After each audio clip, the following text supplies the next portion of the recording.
ప్రభువైన యేసుక్రీస్తునామమున మీ అందరికి నా శుభవందనాలండి. ఈరోజు దేవుని వాగ్దానం నిర్గమకాండము 15వ అధ్యాయము 26వ వచనము.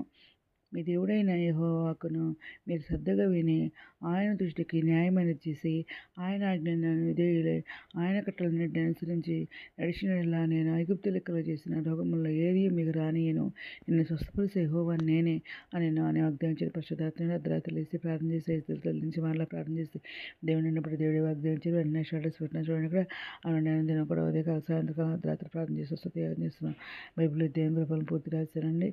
ఇంకా దేవుడు ఇక్కడ మరి ద్వితీయోపదేశకాండం 28 అధ్యాయంలో 1-2 వచనాల్లో దీనికి రిలేటివ్ వాక్యాలు మనం చూసుకుంటే, నీవు నీ దేవుడైన యెహోవా మాట శ్రద్ధగా విని నేడు నేను నీకు ఆజ్ఞాపించున్న ఆయన ఆజ్ఞలన్నిటిని అనుసరించి నడుచుకున్న యెడల నీ దేవుడైన యెహోవా భూమి మీద ఉన్న సమస్త జనుల కంటే నిన్ను హెచ్చించును.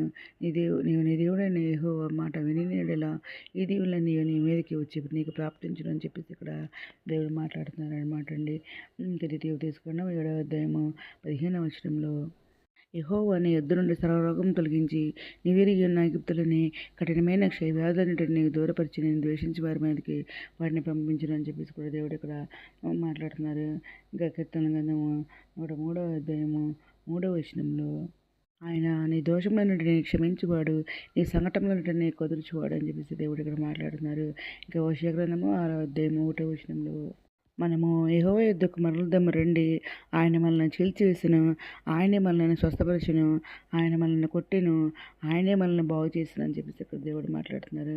ఇంకా యెషయా గ్రంథము 53వ అధ్యాయం 5వ వచనంలో, మన అతిక్రమములను బట్టి అతడు గాయపరచబడెను, మన దోషములను బట్టి నలగొట్టబడెను, మన సమాధానార్థమైన శిక్ష అతని మీద పడెను, అతడు పొందిన దెబ్బల చేత మనకు స్వస్థత కలుగుచున్నదని చెప్పేసి కూడా దేవుడు ఇక్కడ మాట్లాడుతున్నారండి. ఇంకా యాకోబు రాసిన పత్రిక 5వ అధ్యాయము 14-15 వచనాల్లో, మీలో ఎవరైనాను రోగి ఉన్నాడా, అతడు సంఘపు పెద్దలను పిలిపించవలెను, వారు ప్రభువు నామమున అతనికి నూనె రాసి అతని కొరకు ప్రార్థన చేయవలెను.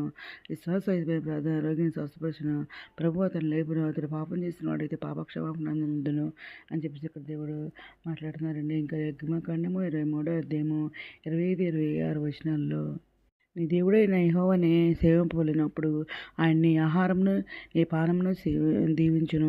నేను నీ మధ్య నుండి రోగం తొలగించేదను, కడుపు దిగుబడినదియు గుడ్డిదియు నీ దేశములోనూ ఉండదు, నీ దినముల లెక్క సంపూర్తి చేసేదను అని చెప్పేసి ఇక్కడ దేవుడు మాట్లాడుతున్నారండి.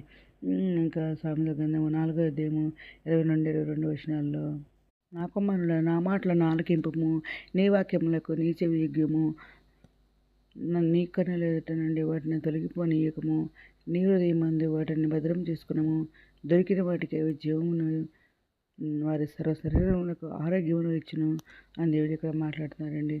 ఆయన వాక్కులు ఆయన మార్గం నడుచుకుంటూ ఆయన కట్టడలకు ఆయన ఆజ్ఞలకు లోబడి మనం జీవిస్తే మన ఇద్దరు నుండి సర్వరోగం తీసివేస్తా అంటున్నారు. ఎరిగిన క్షయ దూరపరుస్తానంటున్నారు. నేను ఐగుప్తులతో చేసే రోగంలో ఏది మీకు రాని అంటున్నారు. నిన్ను స్వస్థపరిచేవాడు నేనని చెప్పేసి ఏదైనా మాట్లాడుతున్నారండి. ఏదైనా మాకు అందరి చేతుల్లో ఎవరిని కోరుకుంటూ ఈరోజు మనం ప్రార్థన చేసుకున్నాం. మౌనత సశక్తిమందర ఘనమైన మనకి ఎలా స్థుతిస్తున్నా తండ్రి, మమ్మల్ని నిత్యంగా ఆశీర్వదించుంటండి, మా సరిహద్దులు విశాలపరచుంటండి, నీ చేయి మాకు తోడుగా ఉంచుంటండి, మాకు కీడు రాకుండా దాని నుండి మమ్మల్ని తప్పించుంటండి.